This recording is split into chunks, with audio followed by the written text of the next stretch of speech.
Film disutradarai oleh James McNally, dibintangi oleh aktor Korea yaitu Rain.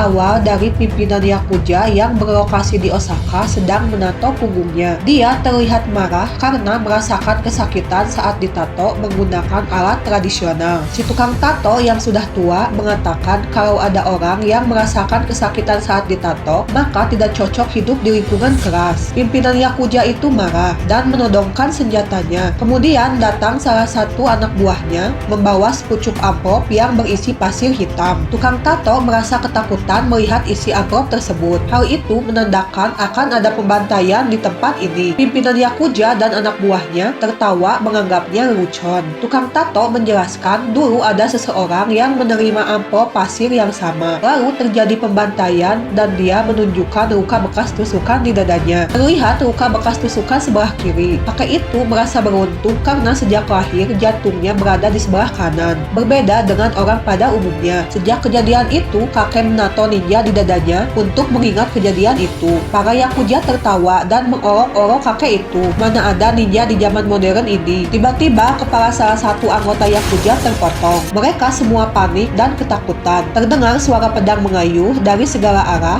tanpa terlihat sosok yang mereka hadapi. Yakuza yang panik dan ketakutan menembak ke sembarang arah sambil berteriak akan membayar berapapun asal tidak membunuh mereka. Si kakek berkata sia-sia saja bernegosiasi dengan makhluk ini karena mereka bukan manusia melainkan iblis yang dikirim dari neraka.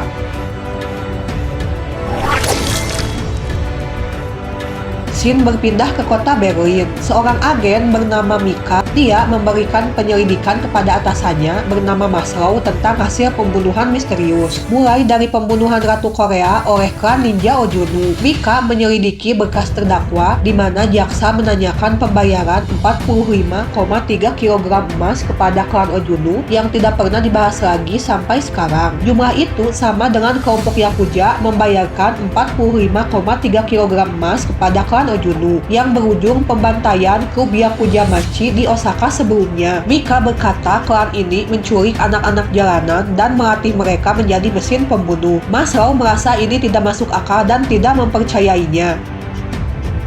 Shin berpindah ke tempat penyewaan mesin laundry. Terlihat seorang pria bernama Raijo, tokoh utama film ini, dan di sebelahnya ada seorang wanita yang mencoba meminta tolong kepada Raijo. Saat Raijo menghampirinya, langsung bertanya, "Kamu dari klan mana? Kenapa ada di Berlin?" Wanita itu kaget langsung menyerang Raijo. Saat pemilik laundry mengeceknya, dia melihat tumpahan darah dari salah satu mesin laundry dan terdapat potongan manusia di dalamnya. Kembali ke Mika. Dia dan Maslow sedang makan di pinggir jalan. Maslow mengatakan telah menemukan bukti pembunuhan misterius yang dilakukan oleh jaringan kuno yang sadis yang disebut 9 klan. Dengan itu, Mika akhirnya lega karena Maslow mempercayai hasil penelitiannya. Berpindah ke apartemen Raijo, di dalamnya banyak tersimpan peralatan ninja. Sambil berlatih, Raijo teringat masa lalunya saat pimpinan Ojunu memperkenalkan dirinya di hadapan anak-anak klan Ojunu lainnya. Ojunu mengajarkan kepada murid agar menguasai tubuh mereka. Lapar, haus, rasa sakit termasuk anggota tubuh, darah, dan kulit mereka. Lalu Ojunu menyayat telapak tangannya, dia menggenggam tangannya dan mengucapkan mantra ninja. Saat dibuka, luka sayatannya sembuh. Itulah kekuatan klan Ojunu. Di memori yang lain, Raijo telah mengalahkan temannya di sebuah latihan. Ojunu mengatakan hidup adalah pertempuran. Saat melawan musuh harus tanpa keraguan atau belas kasihan. Kemudian Raijo berlatih harus bisa berjalan tanpa suara. Saat Raijo gagal dan mengeluarkan suara, Ojunu langsung memukul kaki Raijo hingga berdarah.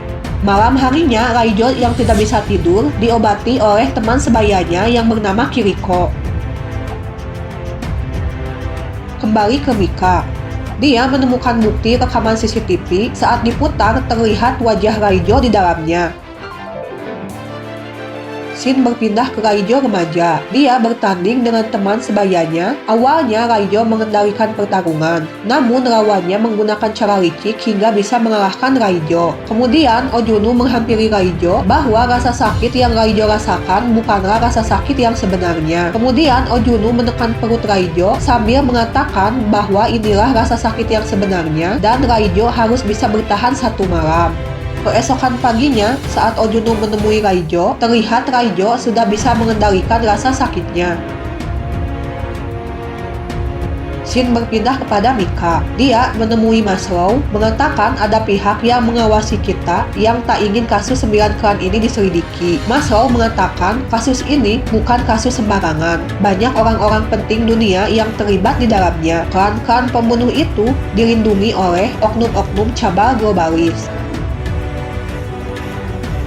Kembali ke memori Raijo. Suatu hari Kiriko berhasil mengalahkan lawannya, kemudian Ojunu menyuruh untuk menyayat lawannya. Namun Kiriko menolaknya. Ojunu kemudian melukai pipi Kiriko dan menghukumnya. Di lain hari, Raijo melihat Kiriko mencoba kabur dan Raijo mencoba menghentikan aksi Kiriko karena jika tertangkap akan dihukum mati. Namun Kiriko berkata kehidupan yang sebenarnya berada di luar sana. Kiriko melanjutkan memanjat dinding untuk kabur dari tempat klan Ojunu. Kemudian Kiriko yang kabur tertangkap oleh klan Ojunu. Kiriko kemudian diikat dan Ojunu memerintahkan salah satu ninja untuk mengeksekusi Kiriko. Berpindah ke Raijo dewasa. Dia berjalan sambil membawa foto Mika dan tertera alamat di belakangnya.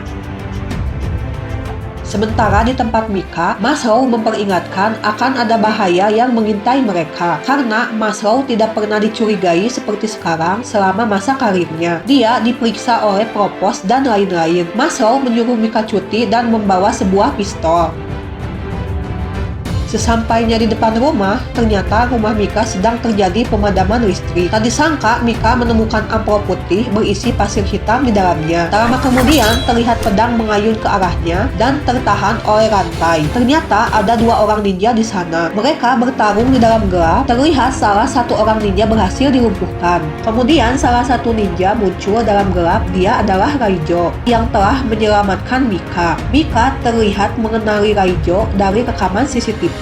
Raijo kemudian mengajak Mika pergi dari tempat itu. Di dalam mobil, Raijo mengatakan para ninja sedang mengikuti kita, memburu berdasarkan aroma bagaikan serigala. Mika menyadari kalau Raijo mestinya juga menjadi orang yang diburu karena suatu alasan. Raijo lalu menceritakan masa lalunya sejak pertama mendapatkan tugas sebagai seorang asasin. Dia ditugaskan Ojunu membunuh seseorang dan mengambil arloji emas di tangannya. Di dalam toilet, Raijo menemukan orang itu dan langsung menusukkan pisau ke lehernya. Namun targetnya ternyata sangat kuat. Dengan kemampuannya, Raijo berhasil membunuh targetnya. Di atas gedung, Raijo hendak memberikan arloji sebagai bukti dia telah berhasil menyelesaikan misinya. Namun Ojunu menyuruh untuk menyimpan arloji itu sebagai pengingat bahwa dirinya adalah seorang asasin. Kemudian Ojunu memerintahkan mengeksekusi seorang wanita. Dia adalah anggota klan yang juga mencoba kabur sama seperti Kiriko dulu. Bukannya mematuhi perintah Ojunu, Raijo yang muak malah mengayunkan senjatanya ke muka Ojunu. Ojunu yang murka memerintahkan anak buahnya membunuh Raijo. Terjadi pertarungan antara Raijo dan ninja Ojunu. Raijo terlihat tak berdaya, terkena berbagai macam jenis senjata ninja, hingga Raijo terjatuh ke kolam dan masih hidup hingga sekarang.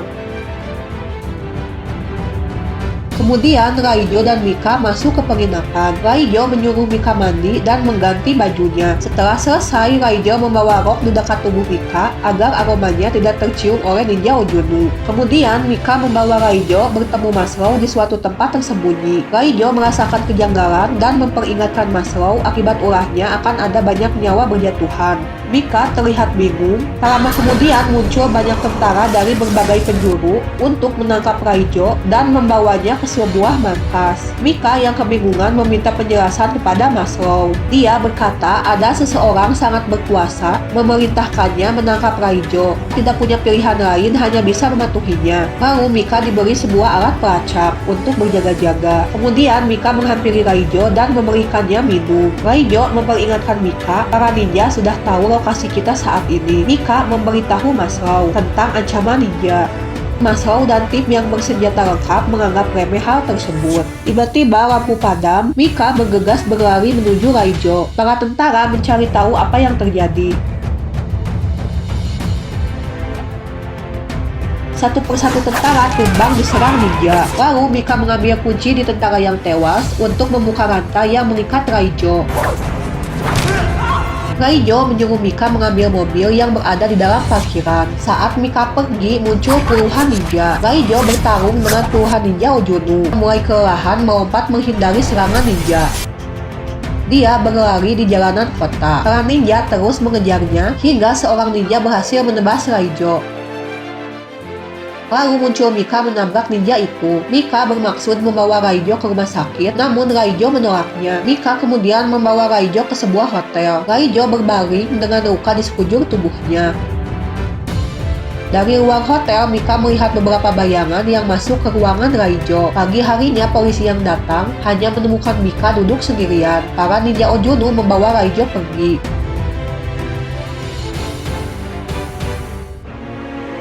Di dalam kotak, Raijo mencoba menyembuhkan dirinya sendiri dengan jutsu yang dimiliki klan Ojonu. Seketika luka-luka itu sembuh. Di bawah Raijo ke markas Ojonu. Ojonu berkata, awalnya dia mempersiapkan Raijo sebagai penerusnya, sebagai pemimpin klan. Namun sekarang Raijo yang telah mempermalukan nama baik klan, Raijo harus dihukum mati. Kemudian Raijo diikat di tiang, siap untuk dieksekusi. Ojonu menekan perut Raijo untuk menyiksanya. Raijo sampai muntah darah. Kemudian muncul para tentara yang dibawa oleh Mika dan Masao datang menyelamatkan Raijo. Lalu Raijo masuk ke suatu ruangan untuk menumbangkan para ninja satu persatu hingga Raijo bertemu dengan Ojonu. Ojonu terlihat mampu menghilang di dalam gelap dan menyerang Raijo dari arah yang sulit diprediksi. Raijo mengambil sebuah pedang untuk bertarung dengan Ojonu. Ojonu menumbangkan Raijo. Di saat Raijo akan dihabisi oleh Ojonu, Mika menembaknya dari belakang. Raijo menyuruh Mika untuk lari. Namun terlambat, Ojonu yang tiba-tiba muncul di belakang Mika menusuk Mika tepat di jantungnya. Melihat Mika tumbang, kali ini Raijo dengan kecepatannya mampu menghilang dan menyerang Ojonu dari berbagai arah, hingga Raijo mampu mengalahkan Ojonu. Kemudian Raijo mendengar detak jantung Mika. Lalu Raijo menggendong Mika keluar dari bangunan itu, dan Raijo mengatakan bahwa Mika baik-baik saja karena Mika mempunyai jantung yang spesial. Tidak seperti orang pada umumnya, jantung Mika berada di sebelah kanan. Esok harinya, di markas Ojonu, Raijo memanjat tembok yang dulu dinaiki oleh Kiriko untuk kabur. Di atas tembok, Raijo melihat pemandangan yang indah dan dapat merasakan udara kehidupan sebenarnya yang dulu diceritakan oleh Kiriko.